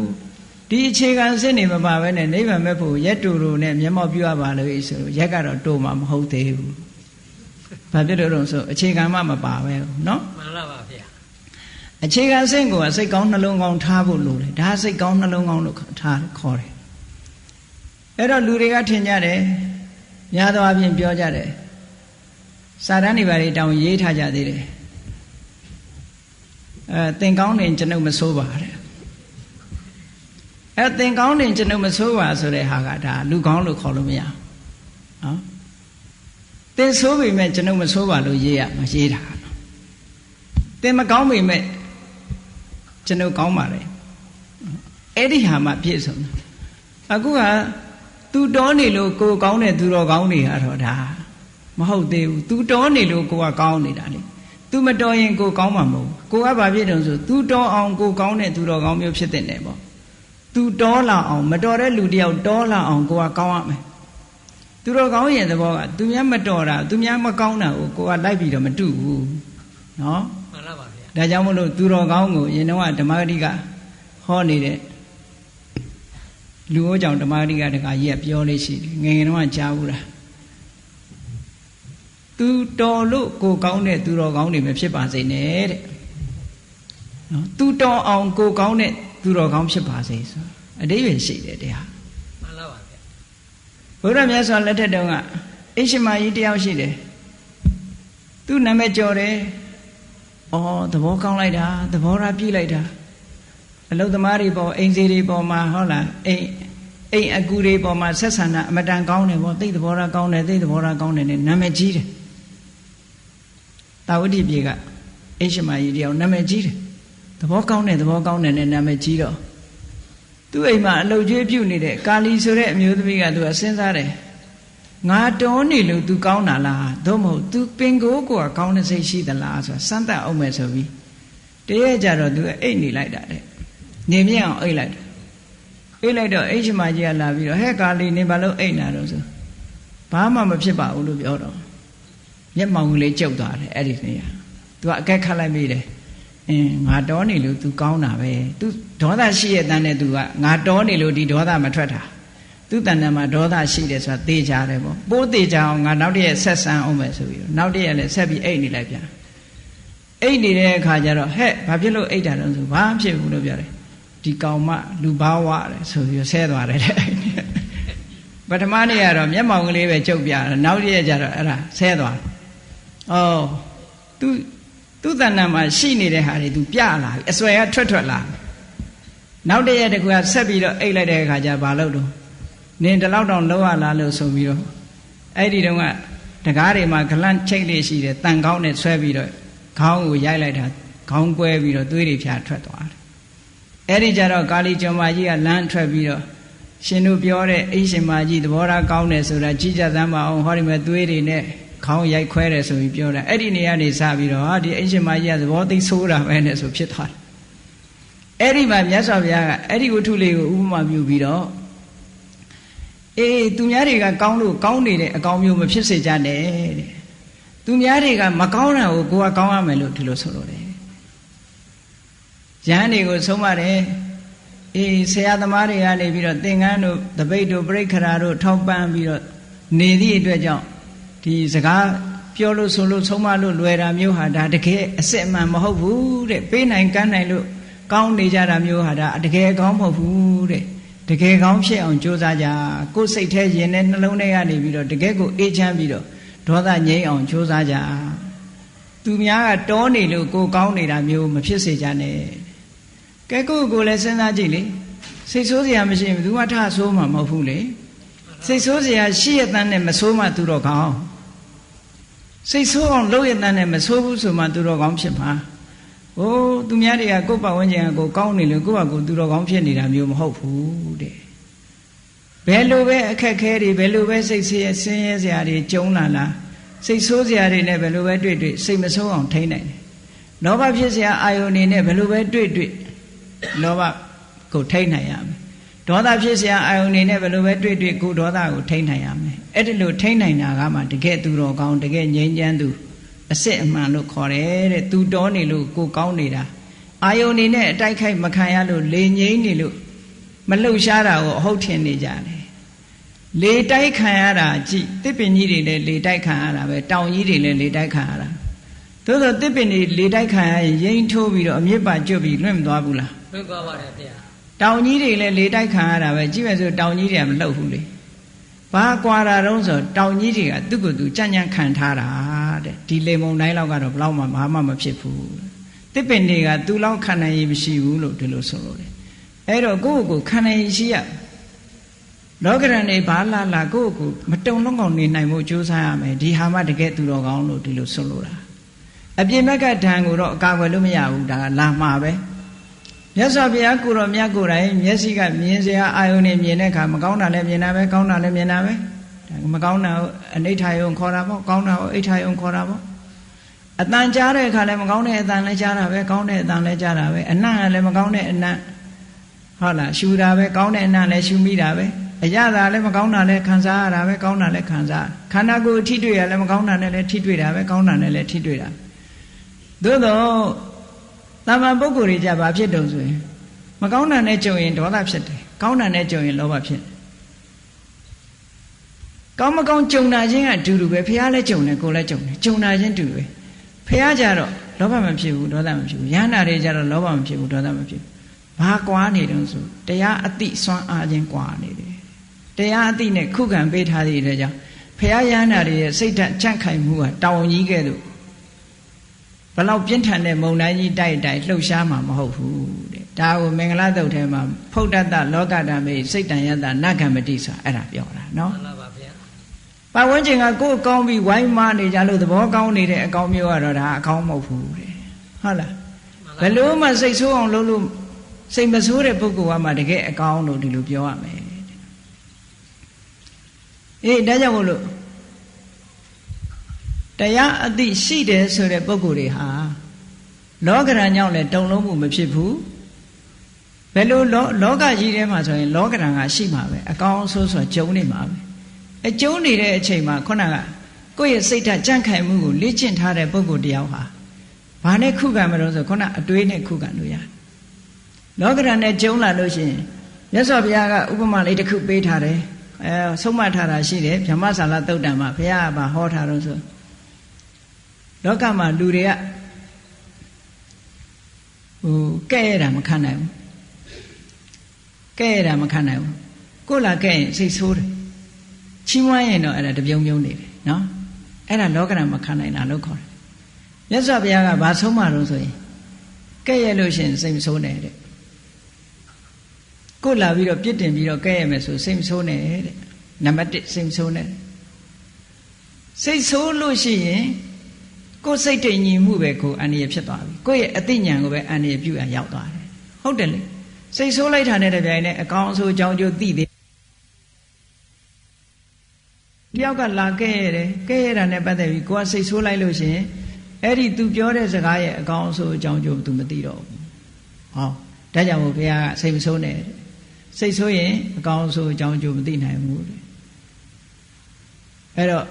ဘာလို့ရမလို့ဆိုလို့ရှိရင်အကယ်၍ तू ကချီးမွမ်းကဲ့ရတယ်ဆိုလို့ရှိရင်တဲ့ကိုယ်လာကဲ့ရတယ်ဆိုလို့ရှိရင်ကိုမဟုတ်ရင်မဟုတ်ဘူးဆိုတာကိုယ့်ဘာကိုနှလုံးသွင်းလိုက်တယ်မဟုတ်လို့ရှိရင်မဟုတ်တဲ့အတိုင်းဖြေရှင်းလိုက်ဒီလိုဆိုလို့လေဖေဟာစိတ်ဆိုးနေမဲ့အစားမဟုတ်တာကိုမဟုတ်တာလို့ပဲဖြေရှင်းဖြေရှင်းတယ်ဆိုတာ तू ယုံသည်ဖြစ်စေမယုံသည်ဖြစ်စေကိုမဟုတ်ဘူးဆိုတာဖွင့်ပြောရမယ်အဲ့ဒီပြောတယ်ဆိုတဲ့နေရာမှာဆဲတာကြတော့ပြောစရာမလိုဘူးဆွဆွဲတာကြတော့ဖြေရှင်းရမယ်တဲ့ဆဲတာကြတော့ဖြေရှင်းစရာမလိုဘူးတဲ့ကိုယ့်ရဲ့ခန္တီတရားခန္တီဆိုတာကိုယ့်ရဲ့စိတ်ကလေးငြိမ်းချမ်းနေတဲ့စိတ်လေးကိုလှုပ်ရှားမသွားအောင်ထိန်းထားနိုင်တဲ့စွမ်းရည်တတ္တိကိုခန္တီလို့ခေါ်တာမှန်ပါပါဗျာအခုခေတ်ခန္တီဆိုတာကဟေးပြန်မပြောရင်ထဲကတော့ဘလောင်ဆူးနေအဲ့ဒါခန္တီမဟုတ်ဘူးနော်ပြန်တော့မပြောဘူးနှုတ်ခမ်းကြီးကဆူနေတယ်စိတ်ထဲကတော့မကျေနပ်ဘူးတဖြစ်တောက်ဖြစ်နေအဲ့ဒါခန္တီမဟုတ်ဘူးခန္တီဆိုတာကိုယ့်ရဲ့အပြုံးမပြတ်တဲ့စိတ်ကလေးကိုထိန်းထားနိုင်တဲ့စွမ်းရည်တတ္တိကမှခန္တီတဲ့ကိုယ်ပင်ကိုယ်စိတ်ကလေးကိုတကယ်ဝမ်းမြောက်နေတဲ့စိတ်ကလေးငကိုကြည်နူးနေတဲ့ပင်ကိုယ်စိတ်လေးကိုဘေးကအာယုံကနေလာတိုက်ပေမဲ့လို့မလှုပ်ရှားတဲ့စိတ်ကမှဒါခန္တီလို့ခေါ်တယ်နော်မှန်ပါပါဗျာခန္တီရဲ့စိတ်ကဒါမှမဟုတ်ဘုန်းကြီးတို့နိုင်ငံသားတွေရှင်းပြတဲ့အခါကျတော့ခန္တီဆိုတာလို့တရားနည်းနဲ့ကြည့်မယ်ဆိုတော့ဗမာကတော့သိခံတယ်လို့ဘာသာပြန်တယ်လို့တရားနည်းနဲ့ကြည့်မယ်ဆိုရင်စွမ်းရည်စိတ်စွမ်းရည်တစ်မျိုးပဲလို့စိတ်စွမ်းရည်တစ်မျိုးဆိုတာ ability to maintain normal position ability to maintain normal position mental position စိတ်ရဲ့ပုံမှန်ဒီ normal ကို तू ထိန်းထားနိုင်တာကိုပြောတာကြည့်လေ normal ဆိုတာဘာလို့ဆိုရင်တကယ်ချင်းနှစ်ယောက်ထိုင်စကားပြောနေရီလို့မောလို့ဘိုးတယောက်ကလာတဲ့ပြီး6တိုက်လာဆဲသွားတယ်ဒီလူနှစ်ယောက်ဟာဒီငကွာရီတာမောတာတွေမရှိတော့ဘူးဟာဒီကောင်စော်ကားထားဆိုပြီးဒေါသတွေထပေါက်ကွဲကုန်ကြတယ်ဟုတ်လားခန္တီပြက်သွားပြီပေါ့သူတို့ငကိုအနေထားပြက်သွား normal က abnormal ဖြစ်သွားပြီဒီလိုဆိုလို့အဲ့ဒါခန္တီမဟုတ်ဘူးတဲ့ခန္တီဆိုတာကတကယ်ကိုယ့်ရဲ့စိတ်မူလအခြေအနေကိုထိန်းထားနိုင်တဲ့စိတ်စွမ်းရည်တစ်မျိုးကိုခန္တီလို့ခေါ်တယ်လို့ဒီလိုမှတ်အေးဒါတွေကပထမကတော့တရားအသိနဲ့ထိန်းပေးရတယ်တရားအသိနဲ့ထိန်းလိုက်လို့ရှိရင်ဒီစိတ်စွမ်းအားတွေကိုယ်တဏ္ဍာမှာဖြစ်ပေါ်ပြီးတော့လာနိုင်တယ်လို့ဒီလိုမှတ်ရတရားအသိရှိတဲ့ပုဂ္ဂိုလ်ရဲ့သဘောထားနဲ့တရားအသိမရှိတဲ့ပုဂ္ဂိုလ်ရဲ့စိတ်သဘောထားအလုံးကိုကွာတယ်နော်မှန်ပါပါဗျာအသိတရားရှိတဲ့ပုဂ္ဂိုလ်ရဲ့စိတ်သဘောထားအလုံးကွာတယ်ဘုရားမြတ်စွာလက်ထက်တော်ခါကာလတုန်းကဒီတဲ့အဆင့်မြင့်လာတဲ့အခါကျတော့ကြည့်ဒီတဲ့အဆင့်မြင့်တဲ့တရားကိုသိလာပြီဆိုတဲ့အခါဟတ္ထိဆိုတဲ့ရွာတစ်ရွာရှိတယ်အဲ့ဒီဟတ္ထိဆိုတဲ့ရွာမှာဥက္ခဆိုတဲ့တထေးတစ်ယောက်ရှိတယ်အဲ့ဒီတထေးကငကိုတော့ဗုဒ္ဓဘာသာဝင်မဟုတ်ဘူးတရားအသိမရှိဘူးသူကတရားအသိမရှိတော့အယက်သေးစာတောက်စားပျော်ပါပြီးတော့တာမန်လူတစ်ယောက်ပဲခန်းကော်တော်ထဲမှာမြတ်စွာဘုရားကြွလာလို့မြတ်စွာဘုရားနဲ့သူပထမဆုံးဆုံတာနာဂဝနလို့ဆိုရဲခန်းကော်တော်ဥယျာဉ်ထဲမှာဘုရားကိုပထမဆုံးသွားတွေ့တယ်အဲ့ဒီတုန်းကသူဘာလုပ်နေအရက်မူးနေတယ်အဲ့ဒီလူကဥက္ခဆိုတဲ့လူကအရက်မူးနေတာနော်မှန်ပါပါဗျာခုခေတ်လိုပြောရင်ကလားတထေးတယောက်ပေါ့အိန္ဒိယကနော်ဥယျာဉ်ထဲသွားပြီးအရက်တွေတောက်ပြီးတော့အိမ်မှာအရက်မူးနေတဲ့အချိန် သူ့အပေါင်းအသင်းနေနဲ့ရဲတောက်ပြီးတဲ့နေတဲ့အချိန်ဖះကိုတွေးလိုက်တဲ့အခါမှာသူ့စိတ်ဓာတ်ပြောင်းသွားဖះကိုမြင်လိုက်တာနဲ့သူ့စိတ်ထဲမှာကြည်ညိုတဲ့စိတ်ဖြစ်သွားပြီးတော့အယက်မူးပြေသွားတယ်တရားမသိသေးဘူးအဲ့ဒီချိန်မှာအယက်မူးပြေပြီးသူ့စိတ်ထဲမှာထင်လိုက်တာဟာသူတော်စင်တယောက်သူတော်စင်တစ်ပါးကိုသူတွေးရတယ်လို့စိတ်ထဲမှာကြည်နူးတဲ့စိတ်လေးတွေဝင်သွားတယ်ဒါနဲ့ဖះစီကိုသွားပြီးတော့ချင်းကပ်တဲ့အခါအယက်မူးပြေလို့ဖះနာသွားတဲ့အခါကျတော့ဖះကသူ့ကိုတရားဟောတယ်တဲ့မြတ်စွာဘုရားတွေကတရားဟောတဲ့အခါမှာအမြဲတမ်းသူကဟောနေကြတရားအစဉ်လူတယောက်ကိုစပြီးဟောပြီးဆိုရင်ဘာစဟောတော့ဆိုဒါနကထာစဟောလို့ရှိတယ်နော်မှန်ပါပါဗျာဒါနကထာဆိုတာဒီလောကမှာလူတွေက society ထဲနေတာကိုတယောက်တည်းမစားသင့်ဘူးအားလုံးနဲ့မျှဝေပြီးခံစားသင့်တယ်ဆိုတာဒါဒါနကထာပဲပေါ့မှန်ပါပါဗျာဟုတ်တယ်မို့လားမှန်ပါပါဗျာတယောက်တည်းကိုသိမ့်ပိုက်ထားလို့ရှိရင်ဟိုဘလူးဆောင်တဲ့ရေကန်တွေကရေတွေလိုပဲဘယ်ကောင်မှမတတ်ဘူးတောက်တဲ့လူအဲ့ဒါဖန်ခံစားခံပြီးတော့ဒီရေတွေလကားခန်းတော့မှာအဲ့ဒါလိုပဲတချို့လူတွေပစ္စည်းပိုင်ဆိုင်တာက society အတွက်ဘာမှအသုံးမဝင်ဘူးသူလည်းမသုံးဘူးသူများလည်းမသုံးအောင်ဟောတေတော့ဒီတိုင်းကြီးပြစ်ထားခဲ့တယ်အဲ့ဒါမျိုးမဖြစ်စေရဘူးအားလုံးနဲ့ share လုပ်ရမယ်တချို့ကမသရာတာကိုယ့်ကိုယ်တော်မသရာဘူးကြားဘူးတယ်မို့လားဇလန်းနေရှိတယ်ကိုယ့်ကိုယ်တော်မသရာဘူးမစ္စရိယတထေးလို့ဆိုတာကိုယ့်ကိုယ်တော်မစားဘူးမုံစီကျော်လေးစားကြတာသူများလာမှဆိုလို့မပြောဘူးတဲ့အောက်နော်တထေးကမုံစီကျော်လေးစားကြတာကိုလမ်းဘေးမှာမုံစီကျော်လေးတွေ့တာစားကြတာအောက်နေတယ်ဘာဖြစ်လို့လဲဆိုရင်မုံစီကျော်ကြော်လို့ရှိရင်ဝိုင်းစားကြမှာဆိုလို့တဲ့သူများကိုပေးရမှာဆိုလို့အောက်အဲ့ဒါလို့မစ္စရိယအာကြီးလာပြီဆိုလို့ရှိရင်ကိုယ်တော်မစားရတော့ဘူးလူတွေမှာပစ္စည်းဥစ္စာကိုမသုံးရဘူးအဲ့ဒါလို့ဖြစ်လာတတ်တယ်အဲ့တော့အဲ့ဒါမျိုးမဖြစ်အောင်မြတ်စွာဘုရားဒါနကထာတယောက်နဲ့တယောက် share လုပ်မယ်ကိုတယောက်တည်းမသုံးရဘူး charity တို့ဟုတ်လားဒါမျိုးတွေကရှိရမယ် generosity တို့ဒါမျိုးတွေရှိရမယ်သူများကိုစွန့်ကြဲရမယ်ပေးကမ်းရမယ်ကိုမိသားစုဖြစ်မိသားစုပေါ့မိတ်ဆွေတငယ်ချင်းတွေပေးရမယ်ကိုပေးတဲ့ပေးလိုက်တဲ့ပုဂ္ဂိုလ်တွေပေးရမယ်မတွန့်တိုရဘူးဒါဒါနကထာနောက်ပြီးတော့ကိုချင်းတရားမပြတ်ပြားရဘူးတဲ့သီလကထာလူဘဝရောက်လာရင်ကိုချင်းတရားကောင်းရမယ်ကောင်းအောင်နေရမယ်လူတော်လူကောင်းဖြစ်ဖို့ဆိုတာကိုချင်းတရားကောင်းမှာဒါနကောင်းမှုတွေဘလောက်လုပ်နေနေကိုချင်းတရားမရှိရင်သူတော်ကောင်းမခေါ်နိုင်သေးဘူးဒါကိုကိုချင်းတရားကောင်းအောင်လုပ်ဖို့ဆိုပြီးဘုရားသီလကထာဟောတယ်ကဲဒါနနဲ့သီလကိုချင်းတရားလည်းကောင်းပြီသူများကိုလည်း share လုပ်တယ်ကိုတယောက်တည်းမသုံးစားဘူးဆိုတဲ့ပုဂ္ဂိုလ်တယောက်ဟာကောင်းရတုဂတိရောက်ဖို့မခဲရင်ပါဘူးနတ်ပြည်ဆိုတာဘလောက်ချမ်းသာတယ်ကောင်းတဲ့ဘုံဘဝဆိုတာဘလောက်ချမ်းသာတယ်ဆိုတာတွေကိုမြတ်စွာဘုရားဟောတာတက်ခါကထာလို့ခေါ်တယ်မှန်လားပါဗျာအဲ့လိုလူတွေကကုသိုလ်ကောင်းမှုပေါ်မှာစိတ်ဝင်စားလာတာအခြေခံအဆင့်မှာမြတ်စွာဘုရားအဲ့လိုဟောပေးတာစိတ်ဝင်စားလာပြီဆိုတဲ့အခါကျတော့မှ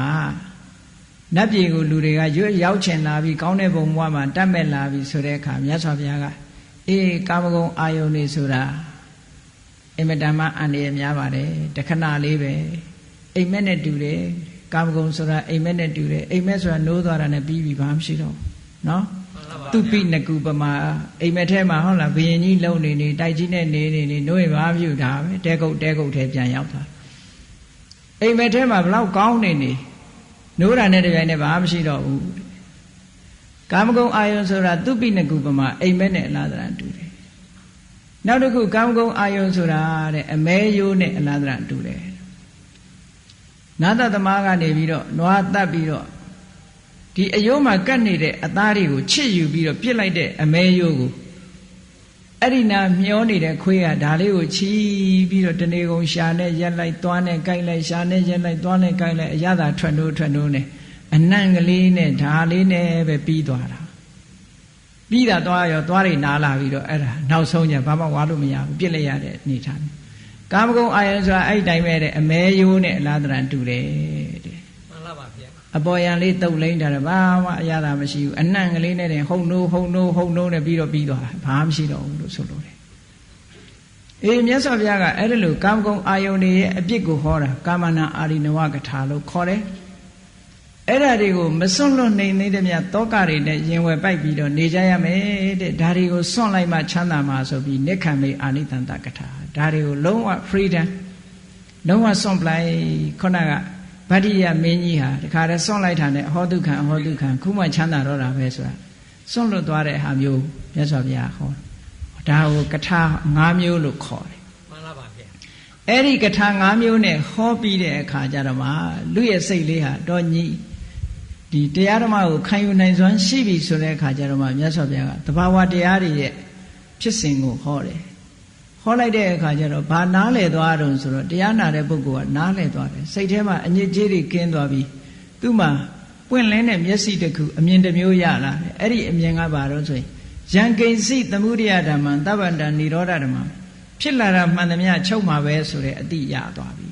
အဲ့တော့ဘာမှမမြဲဘူးငါရတာတွေတခုမှမမြဲဘူးဆိုတဲ့အတွေးလေးတွေးလိုက်နိုင်ပြီဒီအမြင်မျိုးလေးရလိုက်နိုင်ပြီဆိုရင်မစွန့်လွတ်နိုင်စရာရောရှိသေးရဲ့လားမရှိတော့ပါဗျာသူများပေါ်အနိုင်ကျင့်ကျင်တဲ့စိတ်ရောရှိသေးလားမရှိတော့ပါဗျာမရှိတော့ဘူးလေအလုံးထားကြရမှာလို့ဆိုတာသိသွားတာနဲ့တပြိုင်နက်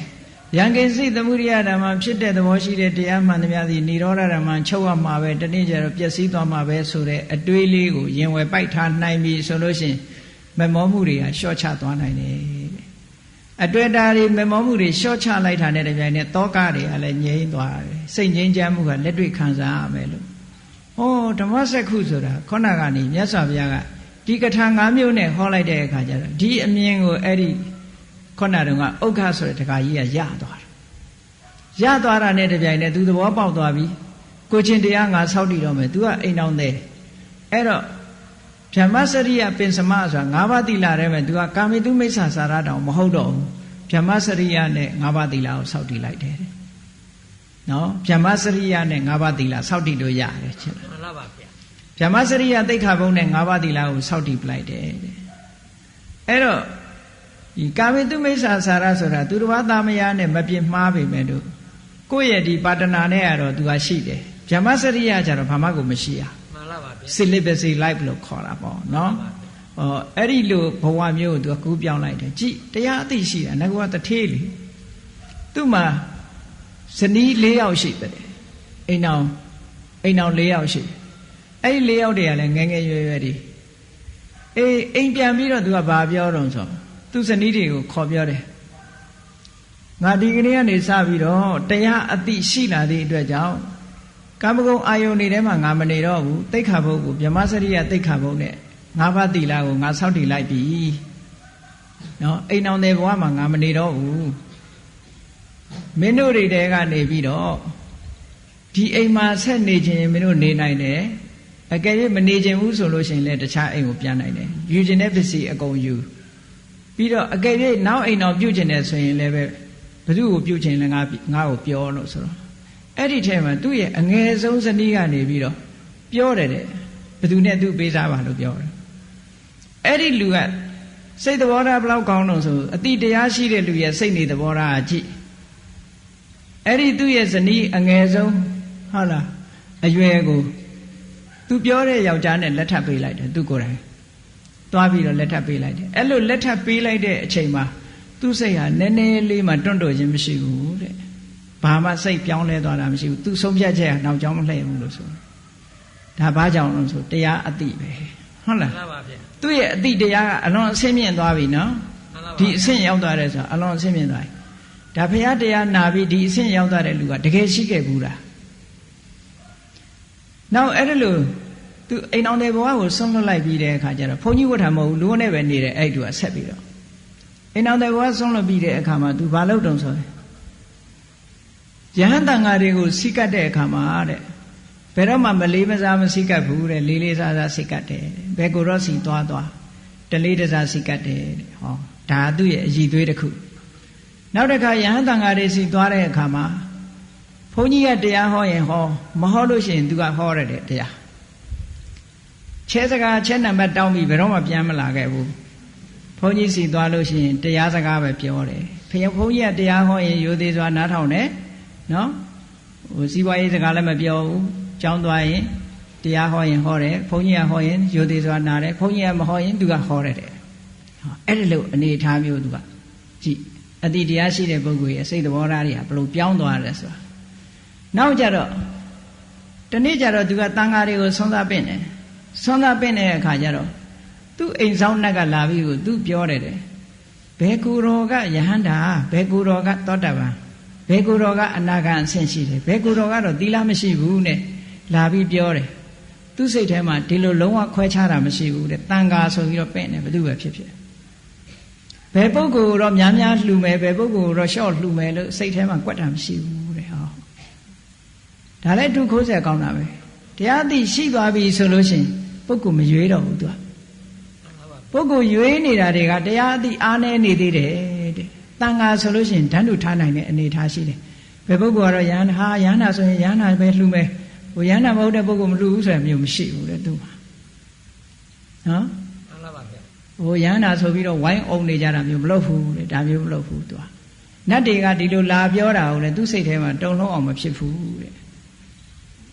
နောက်တစ်ခုနတ်တွေကနေပြီးတော့သူ့ကိုလာပြီးတော့ဒီတတိပေးစကားတွေဘာတွေပြောရင်လေနတ်တွေကလာပြီးပြောရင်သူ့ကိုနတ်တွေကစောင့်ရှောက်တယ်လို့ဆိုပြီးတော့မာမာနလုံးဝတက်ကြွမှုမရှိဘူးတဲ့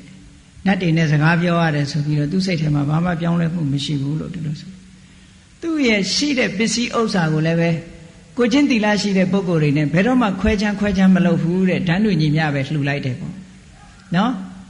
်ဆွန်းလောင်းတဲ့အခါမှာတချို့ခွဲချမ်းတာတွေ့ရတယ်ဒါကတော့ထိုင်းဝက်သားကတော့ထိုင်းကိုယ်တော်အတွက်နော်ပဲပြုတ်ကဘယ်ကိုယ်တော်အတွက်နဲ့ဆိုပြီးတော့ဒီလိုခွဲပြီးတော့လှုပ်တတ်တယ်လေသူကအဲ့လိုမလုပ်ဘူးတဲ့အားလုံးဟာဓာတ်ညညီမြပဲထားတယ်လို့ဒီလိုဆိုတယ်ဘယ်တော့မှဘယ်ပုဂ္ဂိုလ်တော့များလှူမယ်ဘယ်ပုဂ္ဂိုလ်ရှော့လှူမယ်ဘယ်ပုဂ္ဂိုလ်စိတ်နေသဘောထားခြင်းကတိတ်ကွာသွားတယ်အဲ့ဒီလိုဖြစ်ရမယ်သူ့မှာဒီလိုစုကြုံနှိမ့်မြင့်ရွေးချယ်တာမလုပ်တော့ဘူးလို့ပြောတာနော်မှန်လားပါဗျာအဲ့ဒါမျိုးဒီဥက္ကဆိုတဲ့တက္ကကတရားအသိရှိလာတဲ့အချိန်မှာသူ့ရဲ့စိတ်နေသဘောထားတွေကဒီလိုပြောင်းသွားတယ်နောက်ဆုံးသူကဘာကြေညာချက်ထုတ်တုံဆိုလို့ရှိရင်အကယ်၍သူကအရင်သေးသွားလို့ဆိုရင်မြတ်စွာဘုရားကသူ့ကိုပြောပါလိမ့်မယ်တဲ့ဟောပါလိမ့်မယ်တဲ့ဒီဥက္ကဟာဘယ်တော့မှကာမဂုဏ်ကိုကာမဘုံကိုပြန်လာမှာမဟုတ်ဘူးဆိုတာကိုမြတ်စွာဘုရားပြောပါလိမ့်မယ်ဘာဖြစ်လို့တုံးဆိုသူကအနာဂံအဆင့်ထိအောင်ရောက်သွားတခါလေမှန်လားပါဗျာအနာဂံအဆင့်ရောက်သွားတဲ့ဆိုကာမဂုဏ်အာယုန်နေနဲ့လုံးဝဖြတ်ပယ်လိုက်တာဒါကြောင့်မို့လို့အိမ်တော်တဲ့ဘဝကိုသူဆွန့်လွတ်လိုက်တာအနာဂံဖြစ်သွားလို့ပြောတာနော်မှန်လားပါဗျာသောတာပန်ဖြစ်သွားပြီးတော့သောတာပန်ဖြစ်သွားပြီဆိုရင်ဒီဒိဋ္ဌိနဲ့ဝိသိကိစ္စဆိုတာအမြင်မှားတာလည်းမရှိဘူးတန်တရားဆိုတာလည်းမရှိဘူးတရားဓမ္မနဲ့ပတ်သက်လာလို့ရှိရင်နောက်ပြီးတော့လောဘဒေါသမောဟဆိုတာလည်းဖြစ်အောင်အရှိန်သိမ့်မကြီးတော့ဘူးဒေါသထွက်အောင်သူကယော့သွားပြီသူများကိုထဆဲလောက်အောင်ဒေါသမထွက်တော့ဘူးသူစိတ်တော့ဆိုးရင်ဆိုးမယ်ဒါပေမဲ့လို့သူများကိုဆဲလောက်အောင်သူမဆိုးတော့ဘူးနော်သောတာပန်ပုဂ္ဂိုလ်ကအဲ့လိုစိတ်ကိုထိန်းနိုင်တာလောဘဖြစ်အောင်လည်းငရဲကြလောက်အောင်လောဘမဖြစ်တော့ဘူးဒါကိုအပါယကမ္မနိယလောဘမဖြစ်တော့ဘူးသူမှာတခါတဂရကံဖြစ်သွားပြီဆိုတဲ့အခါကျတော့သောတာပန်နဲ့သူကလောဘက10ချိန်မှ1ချိန်လောက်ဖြစ်မယ်ဒေါသကလည်းအချိန်100မှ1ချိန်လောက်ပဲဖြစ်မယ်ဟောဖြစ်လာတဲ့ဒေါသရဲ့အချိန်ကလည်းပဲနည်းနည်းလေးပဲဖြစ်တယ်သူကမတိမသားလေးပဲဖြစ်တယ်မပယ်သေးတာလေးပဲရှိတယ်စိတ်ထဲမှာပူကနေသွားတာမျိုးလေးလောက်ပဲဖြစ်မယ်ပါးစပ်ကတောင်လှုပ်လာမယ်မထင်တော့နော်မျက်လုံးကြီးရဲသွားတာမျိုးလို့မျက်နှာရဲသွားတာအသားဆတ်တုံးလာတဲ့ဒေါသမျိုးအစဉ်မရောက်တော့ဘူးမှန်လားပါဗျာပါးစပ်ကနေပြီးတော့ဟိုနေမကဆပြောဖို့ဆိုတာဝေးလေဆိုတာသူများကိုထရိုက်ဖို့ဆိုတာဝေးလေဆိုတာသူဒေါသဖြစ်မှန်းတောင်ဘေးကလူကမသိလိုက်အောင်ဖြစ်သွားပြီတက္ကရာကံအဆင့်ရောက်လို့ရှိရင်အနာဂံအဆင့်ရောက်သွားရင်လုံးဝအရှင်ဒေါသရင်ထဲမှာတော့မလာတော့ဘူးလို့ပြောတယ်ပူကနေတော့မတက်လာတော့ဘူးလို့ပြောတာနော်မကျေနပ်တဲ့စိတ်ကလုံးဝရှင်းသွားပြီကာမဂုဏ်အာယုန်စိတ်တွေလည်းလုံးဝရှင်းသွားပြီဒီလိုအဆင့်ဆင့်ပယ်သွားတာယဟန္တာဖြစ်သွားပြီဆိုရင်ကိရိတာမှန်သမျှလုံးဝရှင်းသွားပြီဒါတရားအသိရှိတဲ့ပုဂ္ဂိုလ်ရဲ့စိတ်သဘောထားတွေဟာမြင့်တဲ့မြင့်လာပြီးတော့လူလောကမှာဒီပုဂ္ဂိုလ်တွေဟာအငြိမ်းချမ်းဆုံးစိတ်ဓာတ်အလွတ်လပ်ဆုံးနဲ့တကယ့်ထာဝရငြိမ်းချမ်းတဲ့ချမ်းသာဒုက္ခကိုသူတို့ဟာဒီဘဝမှာပဲခံစားသွားရတယ်ဆိုတာထိုပုဂ္ဂိုလ်ရဲ့စိတ်နေသဘောထားကိုအကဲခတ်ကြည့်ခြင်းအပြင်ဘလောက်ချမ်းသာမလဲဆိုတာအတူယူပြီးတော့ကျင့်သုံးစရာအလွန်ကောင်းပါတယ်ဒါကြောင့်မို့တရားချစ်ခင်သူတော်စင်ပြိဿတို့သည်အတိတရားရှိသူတို့ရဲ့စိတ်နေသဘောထားမျိုးဖြစ်အောင်တို့တွေကျင့်ကြံကြုတ်ကုတ်အားထုတ်မှာပဲလို့ကိုယ်စီနှလုံးသွင်းပြီးကျင့်ကြံကြုတ်ကုတ်အားထုတ်နိုင်ကြပါစေကုန်သတည်းသာဓု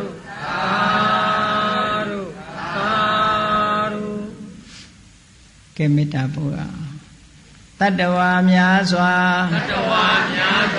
ဘေးရန်ကွာချမ်းသာကြပါစေမေတ္တာရေချမ်းသုံးငါဖြံငြိမ်းချမ်းကြပါစေသက်ရှိချမ်းမာစိတ်ချမ်းသာလူရဆန္ဒပြည့်ပါစေဓမ္မောတရံပိဝိတဝါနာဝိသာသဗ္ဗေတမုဟတာအစရမရာတိတိဘာဝောနိဗ္ဗာနံယန္တုတာရောဓမ္မောတရံလောဘဒေါသမောဟစိတ်တောင်းကင်းပြောင်းကြည်တရားစေကိုပိဝိတဝါဝန္တာရှင်ပြတောက်ကြရနာကြရကုန်သောကြောင့်ဝိသာသဗ္ဗေပူဇာညစ်နောက်ကိလေသာစိတ်တောက်ဟုသမျှတို့သည်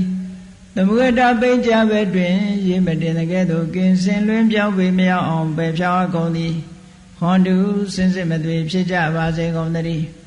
အစရမရံအိုခြင်းလဲကွာနာခြင်းလဲကင်းသေးခြင်းလဲရှင်းထသောတိတိဘဝကိလေသာဟုပုခတ်သိကင်းခြင်းရာစစ်ဖြစ်ပေထသောနိဗ္ဗာန်နိဗ္ဗာန်ဟုခေါ်အေးမြူတော်သို့သာရောတရားချစ်ခင်စိတ်ကောင်းဝိညာသူတော်စင်များတို့သည်ယန္တုပါရမီအစဉ်စဉ်မြင့်တယ်မြင်၍မလင့်ပုံသေးဆက်ရောက်တော်မူကြပါစေကုန်သတည်း